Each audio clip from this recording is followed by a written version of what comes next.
കൃഷ്ണഗാഥ സീരിയലിൻ്റെ ലേറ്റസ്റ്റ് എപ്പിസോഡിൻ്റെ റിവ്യൂയിലേക്ക് എല്ലാവർക്കും സ്വാഗതം.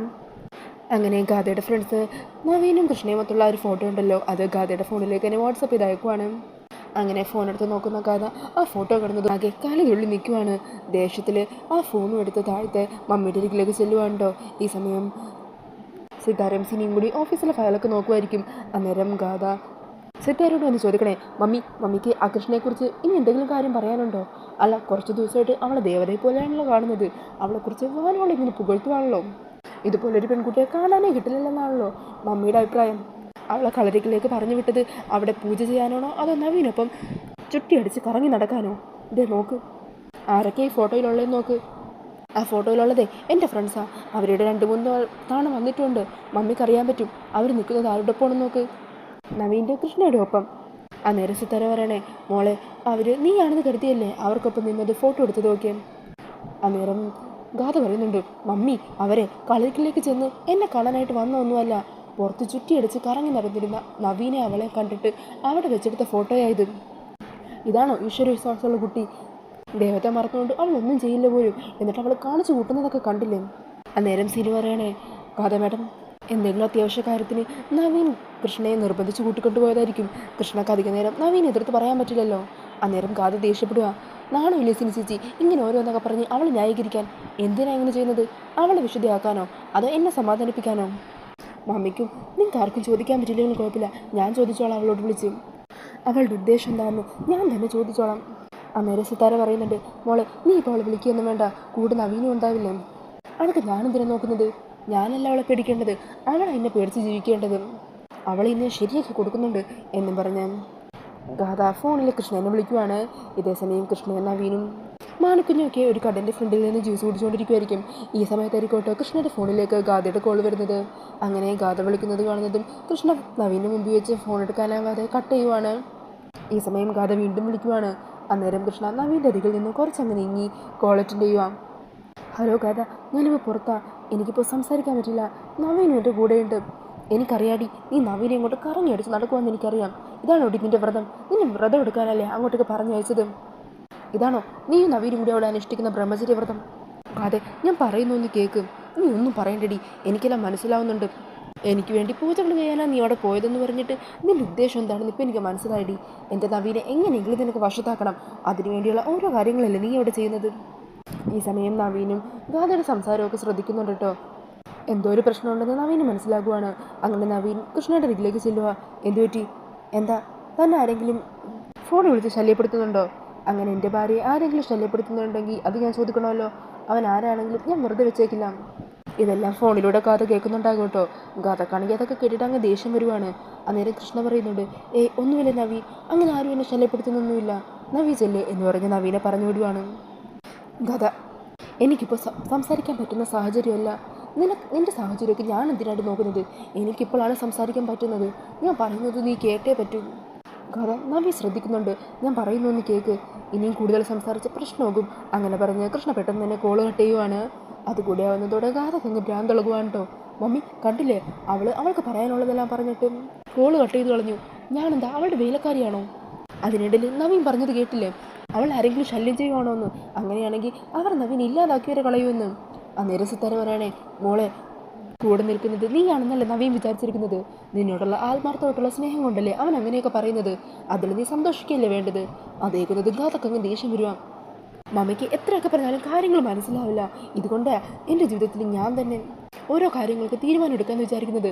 മമ്മിയുടെ അരികിലേക്ക് വീണ്ടും പരാതിയോട്ട് വരാതെ ഓരോന്നും ഞാൻ തന്നെ ചെയ്യുന്നത്.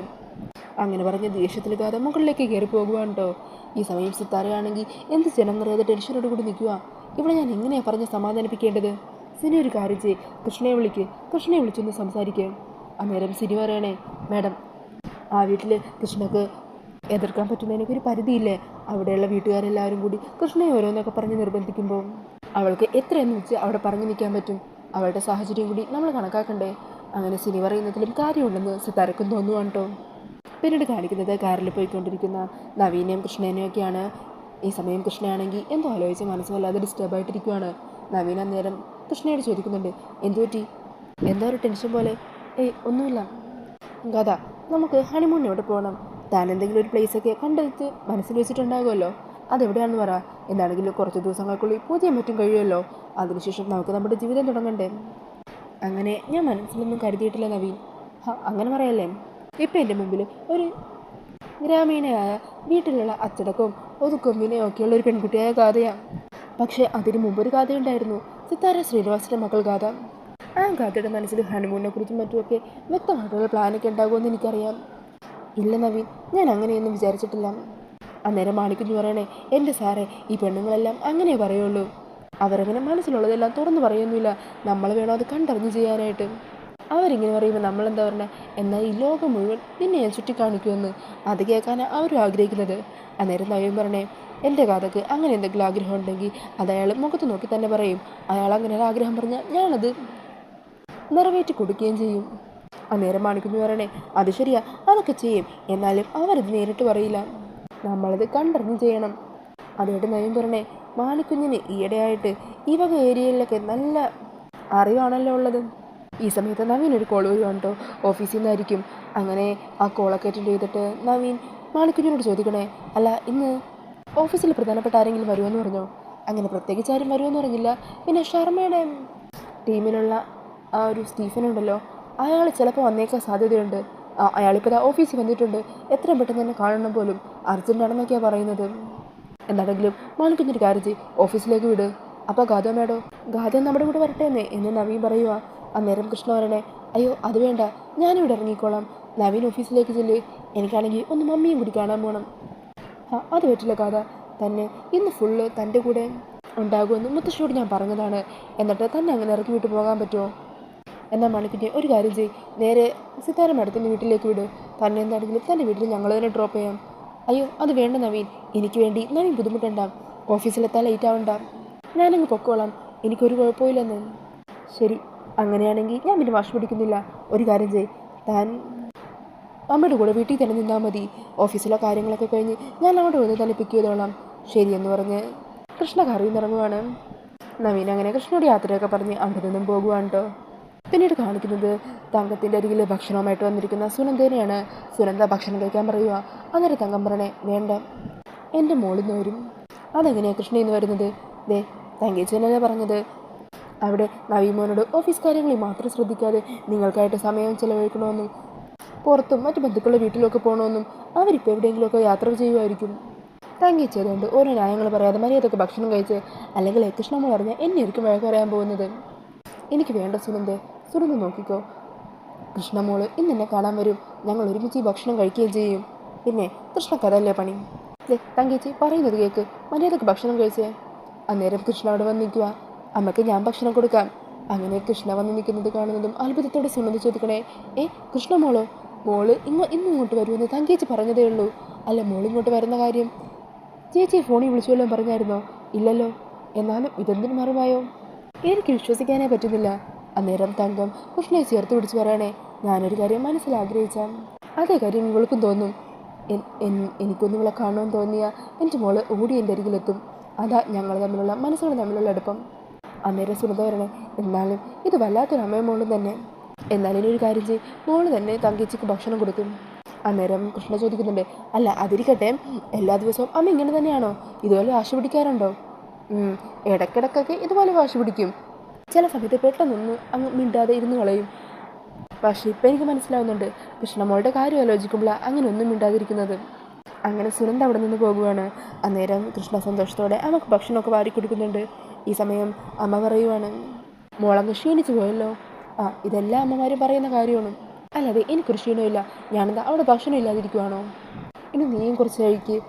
ഞാൻ അമ്മ കഴിച്ചു കഴിഞ്ഞിട്ട് സുനന്ദേച്ചിയുടെ ഒക്കെ ഒപ്പം ഇരുന്ന് കഴിച്ചോളാം. അത് വേണ്ട, ഇങ്ങ് തന്നെ എന്ന് പറഞ്ഞ് തങ്കം തന്നെ കൃഷ്ണക്ക് വാരി കൊടുക്കുവാണ്. ഈ സമയം സുനന്ദ അങ്ങോട്ടേക്ക് വീണ്ടും വരിക. അങ്ങനെ കൃഷ്ണ ഭക്ഷണമൊക്കെ കഴിക്കുന്നത് കണ്ടിട്ട് സുനന്ദ ചോദിക്കുക, ഇതെന്താ കൃഷ്ണമോള് നവീൻ്റെ വീട്ടിൽ ഭക്ഷണമൊന്നും കഴിക്കാറില്ലേ? അന്നേരം കൃഷ്ണ പറയുന്നത്, എൻ്റെ അമ്മയുടെ നിന്ന് ഭക്ഷണം കഴിക്കുമ്പോൾ ഞാനിങ്ങനെ ഭക്ഷണം കാണാത്ത പോലെ തന്നെ കഴിക്കും. അമ്മയുടെ കയ്യിൽ നിന്ന് ഭക്ഷണം കഴിക്കുന്നതിന് ഒരു പ്രത്യേക സ്വാദാണ്. അന്നേരം തങ്കം പറയണേ, ഇവളുടെ കാര്യം പറഞ്ഞാലേ അങ്ങനെയൊക്കെയാണ്. ചെറിയ കുട്ടിയായിരുന്നപ്പോഴും എനിക്ക് കൈക്ക് വേദനയാമ്മേ, അമ്മ കരുത്ത എന്നൊക്കെ ഓരോ കാര്യങ്ങളും പറഞ്ഞ് എൻ്റെ അരികിലേക്ക് വരും. വലിയ കുട്ടിയായപ്പോഴും അതിന് മാറ്റമൊന്നുമില്ല. അന്നേരം സുനന്ദ സന്തോഷത്തോടെ പറയണേ, എന്നാൽ വയറ് നിറയെ കഴിക്ക്, ഞാൻ കുറച്ചുകൂടി ഭക്ഷണം എടുത്തിട്ട് വരാം. അയ്യോ അത് വേണ്ട, എനിക്കിത് തന്നെ ധാരാളം. 2 പേർക്ക് ഇത്രയും ഭക്ഷണം. ഒന്ന് മിണ്ടാതിരിക്കുക വെച്ചേ, ഞാൻ പോയി എടുത്തിട്ട് വരാം എന്ന് പറഞ്ഞ് സുനന്ദ അങ്ങോട്ടേക്ക് പോകുവാണ്. അങ്ങനെ ആ ഒരു സീനൊക്കെ കാണിച്ചുകൊണ്ടാണ് എപ്പിസോഡ് തീരുന്നത്. അപ്പോൾ ഈ ഒരു റിവ്യൂ ഇഷ്ടമായിട്ടുണ്ടെങ്കിൽ മറക്കാതെ വീഡിയോ ഒന്ന് ലൈക്ക് ചെയ്യണേ. ഇതുപോലുള്ള കൂടുതൽ റിവ്യൂസിനായിട്ട് ഈ ചാനലൊന്ന് സബ്സ്ക്രൈബ് ചെയ്തും കൂടി സപ്പോർട്ട് ചെയ്യണേ. താങ്ക്